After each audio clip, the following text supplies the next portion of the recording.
Amém. Atos dos Apóstolos 27, o verso de número 23. Atos 27, 23.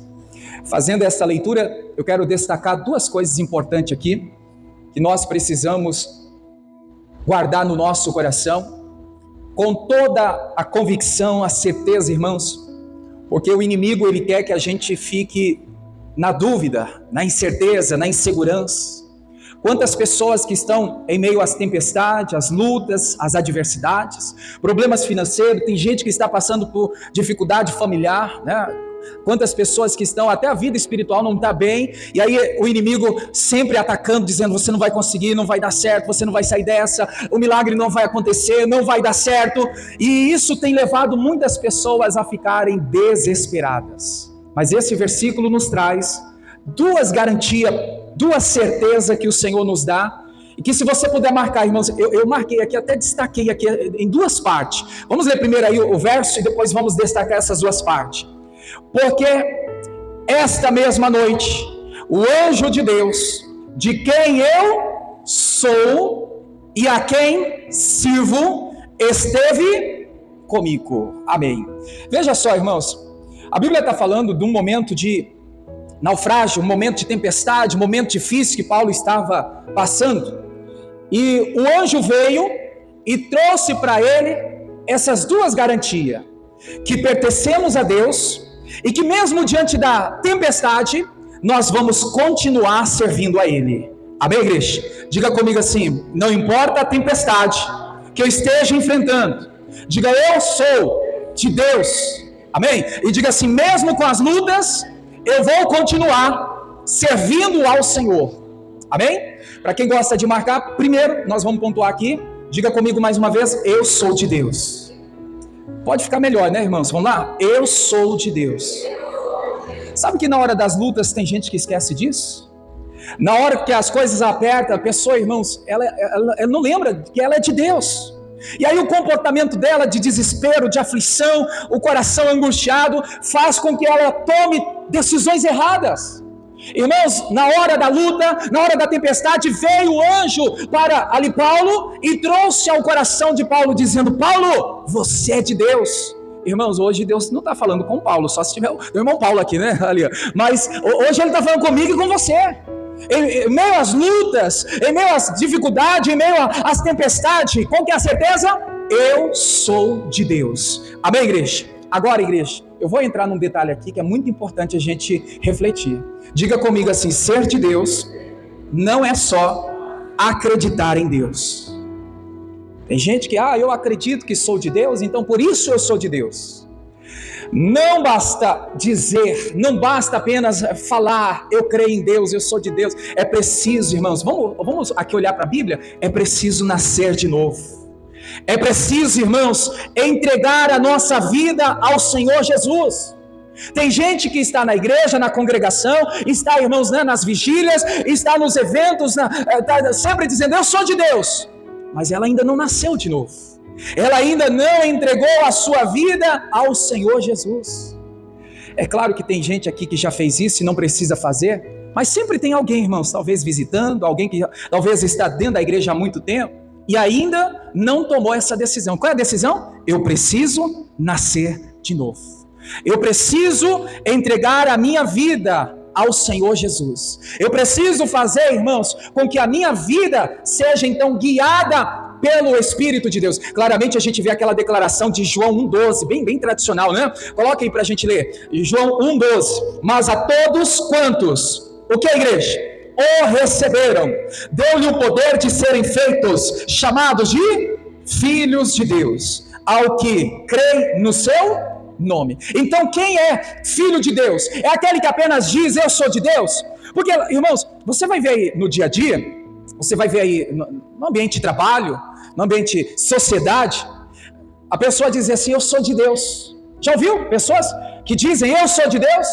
Mas aí você sabe, irmãos, da história dela, você convive com ela, mas essa pessoa não nasceu de novo. Essa pessoa não confessou Jesus como o seu Salvador. O que está acontecendo, irmãos? O inimigo tem enganado muitas pessoas.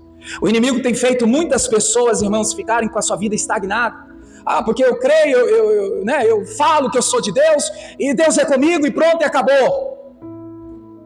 A todos quanto receberam, a todos quanto, irmãos, têm Jesus como seu Senhor, estes, então, foi dado o poder de ser chamado Filho de Deus.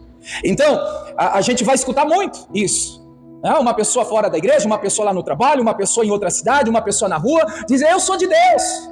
Mas verdadeiramente, irmãos, quem são os filhos de Deus? Quem são as pessoas que, passando pelo novo nascimento, então podem ser chamadas de filhos de Deus? Aqueles que o recebem como seu Senhor.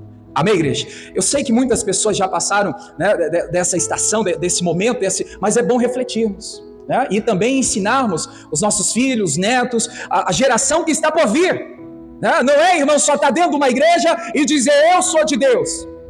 Tem que nascer de novo, tem que entregar a vida para Jesus, para ser dele por completo. Amém, igreja? Então diga para o irmão que está perto aí, só para a gente interagir, diga, ser de Deus não basta dizer que eu sou de Deus. Diga, tem que nascer de novo, tem que ter Jesus como seu Salvador. Amém, igreja? Veja que o que a gente está citando aqui é a Bíblia, é a palavra de Deus. Eu vejo que também, irmãos, o que me faz ser de Deus? Primeiro, aqui nós vimos que tem que nascer de novo, tem que ter Jesus como Senhor da sua vida. Segundo, João 10, 27, ser de Deus é viver na obediência. As minhas ovelhas ouvem a minha voz, e eu conheço-as, e elas me seguem. Então quem é de Deus, obedece, irmãos, à direção que Deus dá. Você vê muitas pessoas, e às vezes nós mesmos, a gente recebe uma palavra, uma instrução, uma direção de Deus, e muitas vezes a gente quer ir para o outro lado. Nesse momento que eu estou indo na direção errada, na desobediência, eu estou sendo filho de Deus? Não, eu estou deixando de ser filho de Deus. Quem é filho de Deus, irmão? Ser filho de Deus, quem é? É aquele que então obedece. Senhor, por mais que doa, eu vou estar na tua palavra. Por mais que me confronte, Senhor, é a tua palavra que vai me salvar. Por mais que, irmãos, às vezes a palavra vem para apertar, para mudar, até mesmo o caráter da pessoa, as atitudes da pessoa. Senhor, é essa palavra de vida eterna que eu quero. Então essa palavra, quando eu estou na obediência, então eu sou de Deus. Eu sou reconhecido no mundo espiritual ser filho de Deus. Amém, igreja? Então diga para a pessoa que está perto, diga assim, ser de Deus é viver na obediência. E no momento que a gente desobedece, irmãos, aí você sabe que está fora da direção. As minhas ovelhas, Jesus falando, elas ouvem a minha voz. Por trás disso aí, o que ele está dizendo? As minhas ovelhas me obedecem. As minhas ovelhas, elas são instruídas, direcionadas ao apontamento, e as minhas ovelhas, elas me ouvem, obedecem. Amém, igreja? Quem é ovelha, obedece à palavra. Então ser de Deus, irmãos, é viver em obediência. Terceira marcação que eu tenho aqui, Romanos 8,14. Vamos lá, vai guardando aí no coração principalmente. Eu sou de Deus quando?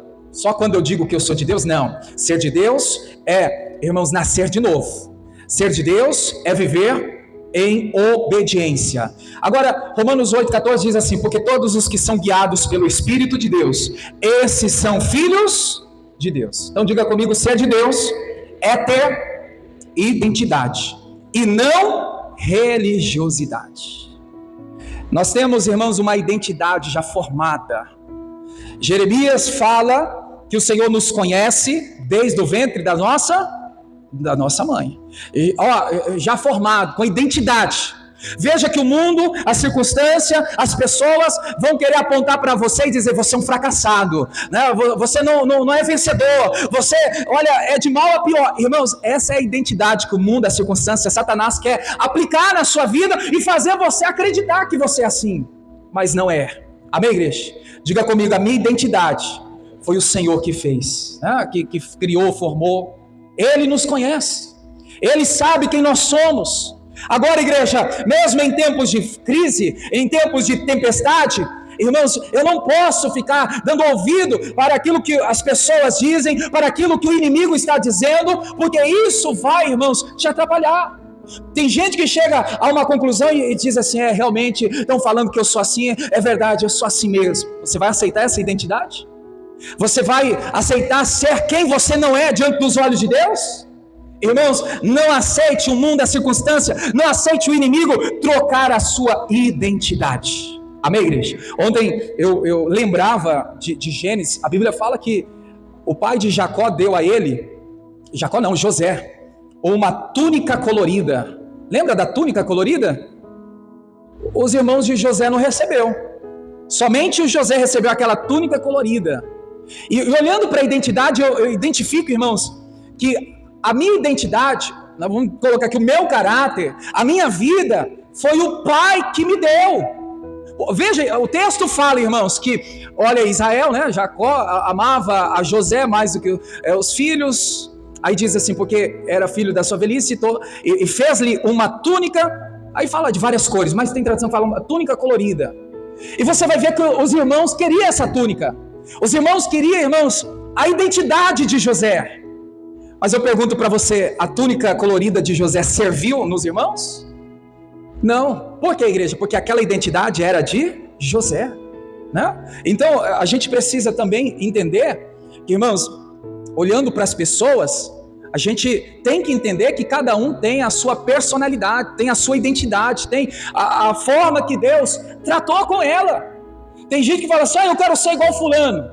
Você pode, irmãos, fazer coisas semelhantes, mas igual DNA, igual identidade, igual você marca lá, não vai ser. Porque a minha é diferente, né? Todos nós temos uma identidade diante de Deus. Então, mesmo em tempos difíceis, irmãos, não aceite momento difícil, aflição, não aceite o mundo querer trocar a identidade que o Pai te deu. Amém, igreja? Diga para a pessoa que está ao seu lado, diga assim, o mundo vai tentar roubar a sua túnica colorida. O que estamos falando da túnica colorida? A identidade. Irmãos, é sua, é para você. Ainda que eles queiram levar, não vai servir, não vai funcionar. Eu fico imaginando, né, no lado ali de roupa, de medidas. A medida foi preparada exatamente, irmãos, para o José. É para o José. Então, eu sou de Deus quando, irmãos? Quando eu creio na identidade que Deus me deu. Desde a formação, lá no ventre da minha mãe, o Senhor já me deu uma identidade, já te deu uma identidade. E nós não podemos aceitar que nada venha trocar a nossa identidade. Amém, igreja? Marcar aí, igreja, 3 lições sobre eu sou de Deus. Eu sou de Deus quando, irmãos? Quando eu nasço de novo, quando eu aceito Jesus como meu Salvador. Quando é que eu sou de Deus? Quando eu vivo em obediência. Quando é que eu sou de Deus? Quando então eu tenho uma identidade própria e não aceito que seja trocada. Amém?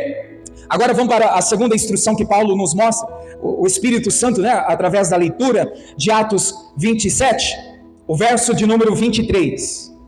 Marcou a primeira, igreja? Primeira parte aí, eu sou de Deus. Repete mais uma vez, eu sou de Deus. Diga, pertencemos a Deus. Agora a segunda instrução na leitura aí, a parte final. O que está escrito na sua Bíblia aí? Eu sou de Deus, a quem eu sou, né? E a quem eu sirvo. Eu sirvo a Deus. É o que a Bíblia está dizendo aí. Agora, igreja, uma coisa também, vamos aprofundar nisso aqui. O que é servir a Deus? Servir a Deus é continuar, mesmo quando tudo está contrário. Muitas pessoas abandonam a fé. Muitas pessoas, elas negam a Jesus quando as coisas apertam.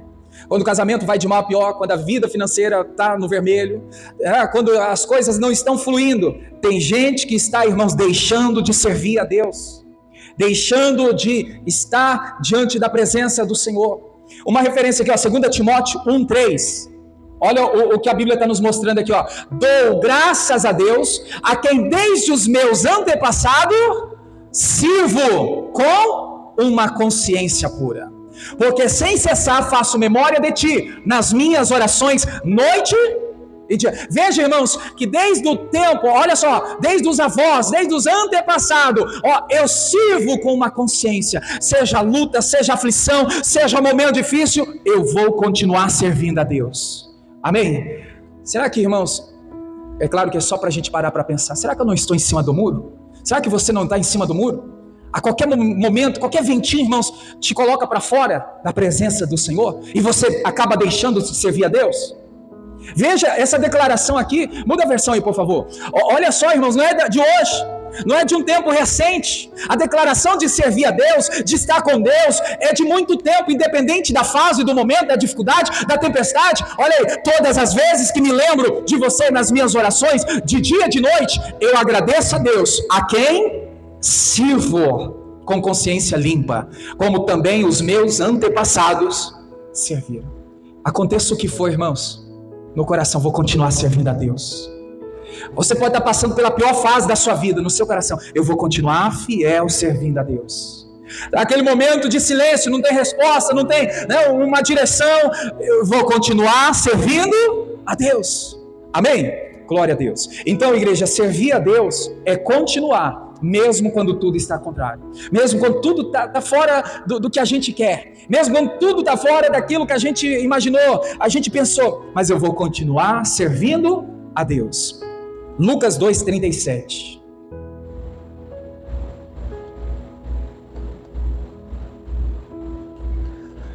E era viúva de quase quantos anos?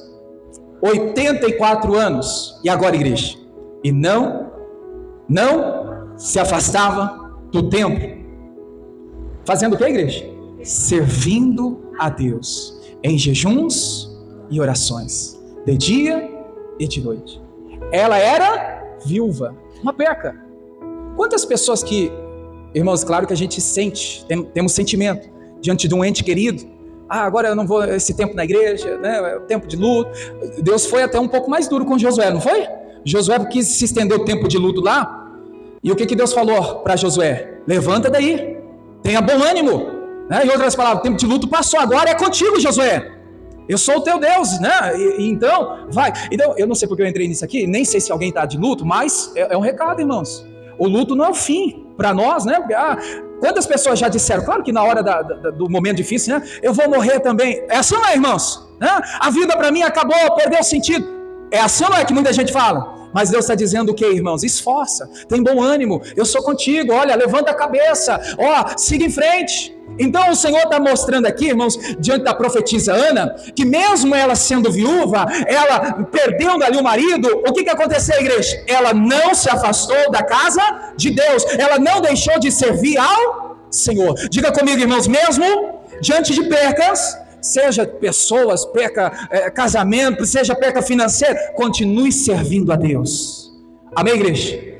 O que nos faz servir a Deus é, irmãos, permanecer na fidelidade da rotina espiritual. Veja que ela estava ali servindo a Deus e ainda a rotina espiritual não se perdeu. Ela continuava orando, ela continuava jejuando, ela continuava indo ao templo, ela estava de dia e de noite na presença do Senhor. Amém, igreja? Então veja que a rotina espiritual não se perdeu, né? Então aqui a gente vê que, irmãos, a profetisa Ana, mesmo com perca, ela não se afastou do Senhor e ela continuou servindo a Deus com fidelidade. Amém? Mais uma aqui, Lucas 1:6. Lucas 1:6. Eram ambos justos perante Deus, vivendo irrepreensivelmente em todos os mandamentos e preceitos do Senhor. Né? Vai continuar aí, por favor. E não tinham filhos, porque Isabel era estéril, e ambos eram avançados em idade. E aconteceu que, exercendo ele o sacerdócio diante de Deus, na ordem da sua turma, segundo o costume sacerdotal, coube-lhe em sorte entrar no templo do Senhor para oferecer incenso. Eu acredito que você conhece a história, né? Veja que, irmãos, mesmo sendo estéril, mesmo não tendo filho, veja que ela estava servindo a Deus. Eles estavam de costume, né, sacerdotal, buscando ao Senhor. Aqui a gente vê, irmãos, o que é impossível para o homem é possível para Deus. Para Deus todas as coisas são possíveis. Eu não vou ficar baseado, irmãos, diante daquilo que os meus olhos estão vendo. Eu vou me basear nas Escrituras Sagradas, crendo que o que para o homem é impossível, para Deus todas as coisas são possíveis. Vou continuar buscando a Deus, servindo ao Senhor. Mas está tudo impossível de ser revertido, esse quadro, essa situação, essa história do casamento que está indo de mal a pior. O que é impossível para o homem é possível para Deus. Eu vou continuar servindo ao Senhor. Veja que eles continuaram servindo, Zacarias e Isabel, eles continuaram, permaneceram servindo a Deus. Irmãos, como eu disse, será que a gente não está em cima do muro? A qualquer momento a gente pula fora. A qualquer luta, a qualquer impossibilidade do homem, não tenho o que fazer, eu vou abandonar a fé. Não tenho o que fazer, eu vou abandonar Jesus. Quantas pessoas já fizeram isso? E o Senhor está nos mostrando, irmãos, que nós precisamos espelhar nessas pessoas que venceram, que conseguiram, mesmo diante de lutas, eles continuaram servindo a Deus. Amém? Vamos mais um exemplo aqui, esse aqui é bem tradicional também, né? 1 Samuel 1:10. Ana, a história de Ana, ela tinha uma competidora dentro da sua casa. Essa competidora fazia o que com a Ana? Alguém lembra? A irritava diariamente, ao ponto de tirar a Ana do espírito, né? de tanta chateação, tanta amargura de alma, tanta aflição. E Ana estava ali, irmãos, buscando ao Senhor. É claro que a gente tem que entender, naquele tempo, eles iam para o templo de ano em ano. Para a gente entender, nos dias de hoje é como se fosse de domingo a domingo, né? Tem gente que serve a Deus dessa forma. Então não queira, eu vou uma vez no ano, tá bom demais. Tá pouco demais, isso sim, né? É claro que o tempo lá era diferente. O tempo agora, a gente tem que, irmãos, aplicar o coração como o Senhor tem nos mostrado. E o que eu quero mostrar aqui para você é que, irmãos, mesmo com a amargura de alma, mesmo com o coração aflito, mesmo com a dor no coração, o que a Bíblia diz no versículo 10? Ana orou ao Senhor e chorou abundantemente. Mas como que Ana estava? O próprio versículo 10 responde. Como que Ana estava? Amargurada. Ela estava, irmãos, mal. Ela estava péssima, para baixo. Estava desanimada. Mas mesmo assim ela estava buscando ao Senhor, servindo a Deus. Então veja, a igreja, que são referências, como eu sempre falo para a igreja, se esse povo conseguiu, nós também vamos conseguir, porque a Bíblia diz em Hebreus que Jesus Cristo é o mesmo de ontem, é o mesmo de hoje, será o mesmo para sempre. Se eles conseguiram, Deus não faz acepção de pessoas, nós também teremos condições de conseguir. Amém, igreja? Então diga comigo, eu também vou conseguir servir a Deus, mesmo na aflição, mesmo na dor, mesmo nas dificuldades. Diga, eu vou continuar servindo ao meu Deus. Irmãos, o inimigo, o diabo, as pessoas fazem de tudo para a gente deixar de servir a Deus. Só que às vezes a gente não repara, a gente não observa isso. Você pode observar, se você ainda não observou, irmãos, o quanto essa luta ela é diária para você parar de servir a Deus, para você, irmãos, esfriar na fé, para você retroceder. O que a Bíblia fala sobre retroceder? Deus não tem prazer, não tem, irmãos, alegria naquele que retrocede, volta atrás. Então veja que a gente vai ter momentos difíceis, e aquele momento difícil o inimigo vai usar circunstâncias, situações para a gente abandonar, para a gente desistir. Mas que o Senhor venha te encorajar com essa palavra, irmãos, e você sair daqui para todos os dias da sua vida e dizer para você mesmo com lutas, problemas, mesmo com as adversidades, eu vou continuar servindo a Deus, eu vou continuar na presença do Senhor. Amém, igreja? Não dá o gostinho para Satanás usar circunstâncias ou pessoas para te tirar da presença de Deus. Você pode fazer essa oração comigo? A ousadia. Diga comigo, eu não vou dar o gostinho para Satanás usar pessoas ou circunstâncias para me tirar da presença de Deus. Irmãos, todos os dias, se você olhar, tem sempre essa tentativa do maligno contra a sua vida, contra a sua família, contra os seus filhos, contra as pessoas que estão na presença de Deus. Mas às vezes a gente não observa essas batalhas que são travadas diariamente, e aí depois, quando as coisas desandam, aí a pessoa vai atrás. Mas se ela atentasse antes, se preparasse antes, ela já estaria então se revestindo de Deus, buscando a força, o poder, para que nada de ruim viesse surpreender ela passando a rasteira. Para terminar aqui, igreja, nós vamos fazer já a oração. Diga para a pessoa que está ao seu lado aí, servir a Deus não é parar por causa da dor. Veja que tem gente que para, está doendo, tem gente que desiste, a gente não vai desistir por causa da dor. Repete comigo assim, quando você sabe de quem você é e a quem você serve, diga, nem tempestade, nem naufrágio, nem crise para o que Deus vai fazer na sua vida. Amém? Glória a Deus. Marcou aí? Quando você sabe de quem você é. Somos de quem? De Deus. E a quem você serve, nem tempestade, nem naufrágio, nem crise, para o que Deus vai fazer na sua vida. Glória a Deus. Vamos orar, fique em pé, irmãos. Vamos falar com Deus agora. Mas eu quero terminar esse momento aqui, você dizendo para a pessoa e ela dizendo para você também. Mais uma vez, vamos lá, diga assim: quando você sabe de quem você é e quem você serve, diga: nem tempestade, nem naufrágio, nem crise, diga: para o que Deus vai fazer na sua vida. Deus abençoe você da internet, fique na paz.